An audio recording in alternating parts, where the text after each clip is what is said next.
Good morning, नमस्कार, आदाब, सत श्री अकाल दोस्तों। ये है आपका अपना प्रिय डॉक्टर आदि का शब्द मुंबई से मानुस आपके लिए लेकर आया आपका मनपसंद प्रोग्राम पॉजिटिव करना। दोस्तों, कई बार देखा है कि माँ बाप जब हमें डांटते हैं तो हमें बहुत बुरा लगता है और हम ये सोचते हैं कि हमें क्यों डांटते रहते हैं, क्या हम उनके दुश्मन हैं? लेकिन शायद ऐसा नहीं है। हमारे माँ बाप हमेशा हमें हमारी भलाई के लिए डांटते हैं, हमें अनुशासन में लाने के लिए डांटते हैं।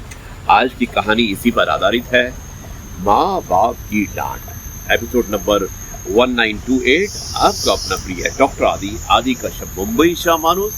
आपको कहानी कैसी लगी मुझे अवश्य बताइएगा। विश्लेषण करेंगे इस कहानी का इस प्रोग्राम के अंत में। पहले आप कहानी सुनिएगा, उसके बाद एक बार फिर से मिलते हैं और कहानी की चर्चा करते हैं। तब तक के लिए मिलते हैं एक छोटे से ब्रेक के बाद।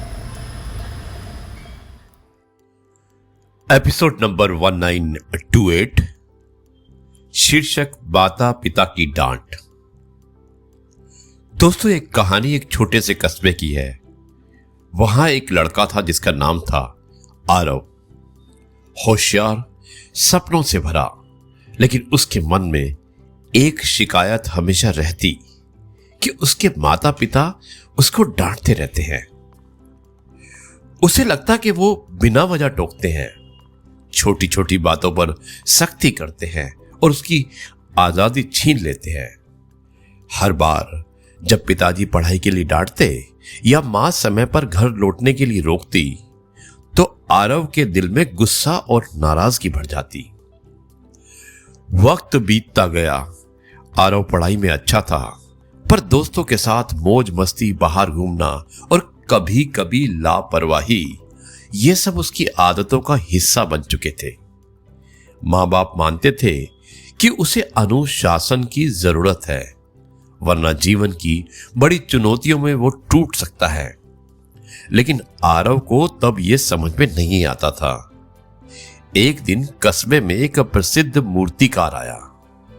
वो बड़े बड़े पत्थरों का हथौड़ा और छेनी से तराशकर सुंदर मूर्तियां बनाता। अब आरव रोज उसे देखता। हर चोट, हर ठोकर पत्थर को नया आकार देती। उसने मूर्तिकार से पूछा, आप इतने प्यार से पत्थर को क्यों चोट मारते हैं? मूर्तिकार ने मुस्कुराकर कहा, बेटा, अगर मैं चोट ना करूं तो ये कभी मूर्ति नहीं बन पाएगा। हर चोट इसे उसके असली रूप के करीब ले जाता है। सालों बाद आरव बड़े शहर में नौकरी करने आया। जिंदगी में उसे कई बार जिंदगी ने परखा। कठिन काम, लंबी रातें, गलतियां और उनसे सीख। तभी उसे अपने माता पिता की डांट याद आई। उसे समझ आया वो सारी डांट, सख्ती और नियम दरअसल उसी हथौड़े की चोट थे जो उसे गढ़ रहे थे। उन्होंने उसके अंदर धैर्य, मेहनत और सच्चाई डाली थी। आज वो सफल था, लेकिन जानता था कि उसकी सफलता की नींव उन्हीं चोटों से पड़ी है। आरव ने उसी दिन माता पिता को फोन किया और कहा, आपकी हर डांट के लिए धन्यवाद। अगर वो ना होती तो मैं शायद भीड़ में खो गया होता। माता पिता की डांट, उनकी सख्ती, ये सजा नहीं, ये अदृश्य सुरक्षा कवच है। जैसे पत्थर को तराश कर मूर्ति बनाई जाती है, वैसे ही वे हमें गढ़ते हैं ताकि हम जीवन की हर परीक्षा में खरे उतरे। दोस्तों, इसलिए अगली बार जब भी आपके माता पिता आपको डांटे तो आप याद रखिए, वो चोट आपको आपके असली रूप तक पहुंचाने के लिए है। मुझे उम्मीद है कि आपको ये कहानी अवश्य पसंद आई होगी।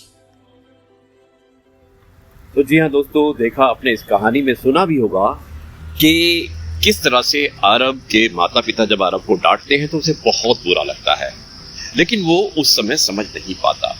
जब वो बड़ा होता है जब वो नौकरी की तलाश में जाता है और जब देखता है कि उसकी जिंदगी में उतार चढ़ाव आ रहे हैं, तब उसे याद आता है कि माँ बाप की डांट उसको अनुशासन में लाने के लिए होती है, ना कि उसे परेशान करने के लिए।